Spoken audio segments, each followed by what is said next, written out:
ముందు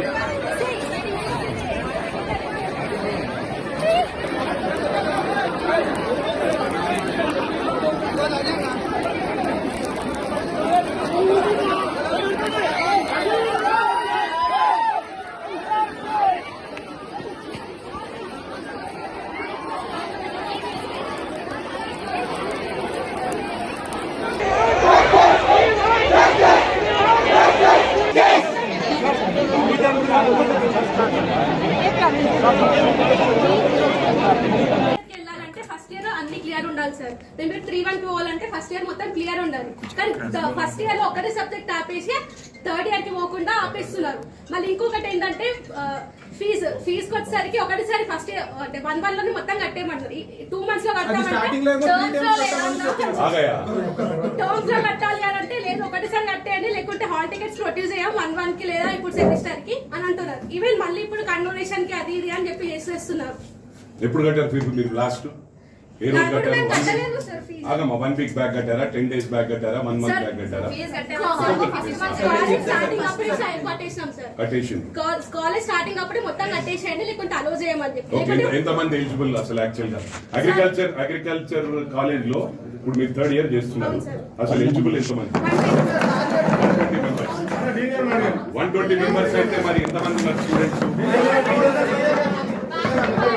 ఒక్కొక్కరు మాట్లాడండి. As per ICAR rules, okay, all the faculty should be in a PhD state.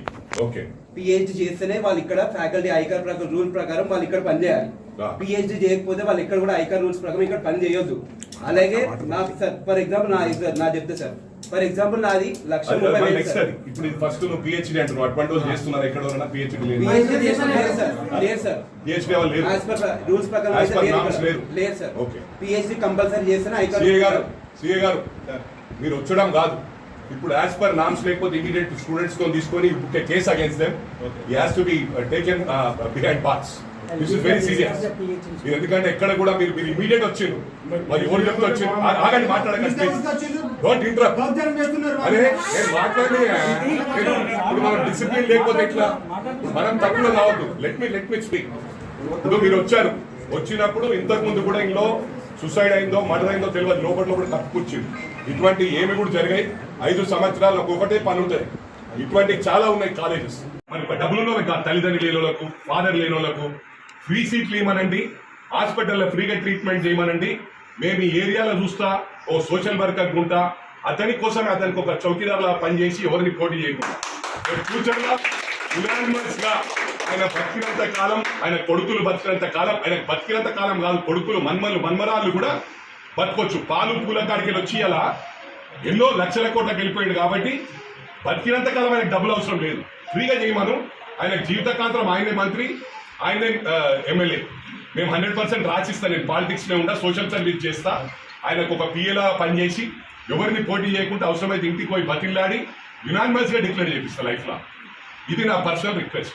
ఇలా మరి నేను HOD గారిని అడుగుతా ఉన్నా, BC గారిని అడుగుతా ఉన్నా, పిల్లలకు న్యాయం చేస్తే will move out from here. వాళ్ళకి ఏమి అవుతుంది మనకు. ఇప్పుడు మీ డిస్కషన్ అంతా రాగమ్మా, మీ పురుగులకు రాకుండా నేను చూసుకుంటా. నేను మీకు మాట ఇచ్చిన, మీకు స్టూడెంట్స్ ఎలాంటి ప్రాబ్లం లేకుండా BC చెప్పిన పేరెంట్స్ ని మాట్లాడదాము. ఇప్పుడు BC గారు ఫస్ట్ మీకు న్యాయం అయితే పేరెంట్స్ మాట్లాడే అవసరం కూడా లేదు. ఇన్ని రోజులు పేపర్స్ ఇవ్వండి, మా అమ్మాయి తప్పకుండా రాసిందా? రాసినాం. ఫెయిల్ అయిన ఎగ్జామ్ ఆ పేపర్ కావాలని రిక్వెస్ట్ చేసింది. రూల్స్ అగైన్స్ట్ ఎట్లా పోతాము అని అది ఇవ్వాలని లేదా? VC గారు ఒకసారి చెప్పండి. ఇవ్వరాదా? స్టేట్మెంట్ రైటేనా? ఓపెన్ గా చెప్పండి sir. Detention is main. Detention 1 subject okay, me rule ప్రకారం యాక్సెప్ట్. కానీ మీ రూల్స్ ఏంటనేది ఎక్కడ ఎవరికి తెలియదు. మీరు అన్నదే రూల్ తప్ప ఈ రూల్ ఇది అని ఎక్కడైనా కనిపిస్తే నోటీస్ బోర్డులో ఉంటే అందరికీ తెలిస్తే ఆ రూల్ ఫాలో అవుతాం. అది ఐకా రూల్స్ ఉన్నాయా, గవర్నమెంట్ ఆఫ్ ఇండియా రూల్స్ ఉన్నాయా, అదొకటి అందరికి పబ్లిష్ అయ్యేట్టుగా చూడండి. తర్వాత ఒక సబ్జెక్ట్ ఉంటే డిజైన్ చేస్తున్నారు, యాక్సెప్టెడ్ ఉంటాం. ఓ సంవత్సరం కానీ 5 సార్లు పేపర్ అందులో పాసింది మార్కులే వేసి డిజైన్ చేసి ఉందో మాకేం తెలియదు. 5 సార్లు పాస్ కాకపోతే అంటే మీ దగ్గర మరి ఇప్పటిదాకా అందరూ పిహెచ్డి చేసిన ప్రొఫెసర్స్ ఉండాలి. పనికి వాళ్ళు పెట్టి వీళ్ళందరూ పాస్ అంటే అంటే పిహెచ్డి చేసిన ఉంటే మంచి చెప్తారు. తర్వాత ఒక అమ్మాయి 5 సార్లు ఫెయిల్ ఏంటంటే అప్పుడు మాకు అది బీబీఐ ఉంటుండే. ఇప్పుడు ప్రజెంట్ పారామెడికల్ చేసిండు, ఇష్టం ఉన్నట్టు బిల్డింగ్ కడుతూ ఏ బ్లాక్ షిఫ్ట్ చేస్తున్నారు. అసలు మాకంటూ ఒక రూల్ లేదు, రెగ్యులేషన్ లేదు. ఏంటి సార్ ఇట్లా వేసిన అంటే మా ఇష్టం ఉన్న రూల్స్ చేంజ్ చేసుకుంటాం, ఇష్టం ఉన్నట్టు చెప్పుకో. స్టూడెంట్స్ పెట్టుకొని అన్డ్యూ అడ్వాంటేజ్ తీసుకుంటుండు. చెరువులలో కట్టినా ఏడ కట్టినా స్టూడెంట్స్ దృష్టిలో పెట్టుకొని ఎవరు రారు లీడర్లు అని చెప్పి. కానీ నేను అటువంటి లీడర్ కాదు. స్టూడెంట్స్ కు న్యాయం చేస్తా, అవసరమైతే వేరే ప్లేస్ కి షిఫ్ట్ చేపిస్తా. కానీ దీన్ని వదిలిపెట్టే సమస్య లేదు. మొన్న కూడా ఆడ చెరువుల కబ్జా పెట్టి ఇప్పుడు కాదు, అది ఎప్పటి నుంచో దాదాపు ఒక 17 years నుంచి కొట్లాడుతున్నారు. అక్కడ ఒక జేఏసీ ఫామ్ చేసి దాన్ని ప్రభుత్వం మీద వేస్తున్నారు. కోర్టు కమిషన్ వేసింది. అక్కడ కూడా స్టూడెంట్స్ పంపించి గొడవ చెప్పి ఎగ్జామ్ కి గ్యాప్ ఉండాలి, లేకపోతే కంటిన్యూస్ ఎగ్జామ్స్ రోజు ఒక్క రోజు కూడా గ్యాప్ లేకుండా ప్రిపరేషన్ హాలిడేస్ లేకుండా ఎగ్జామ్స్ పెడుతున్నారు. ఇది ఎక్కడ రూల్ సార్ నాకు తెలియదు.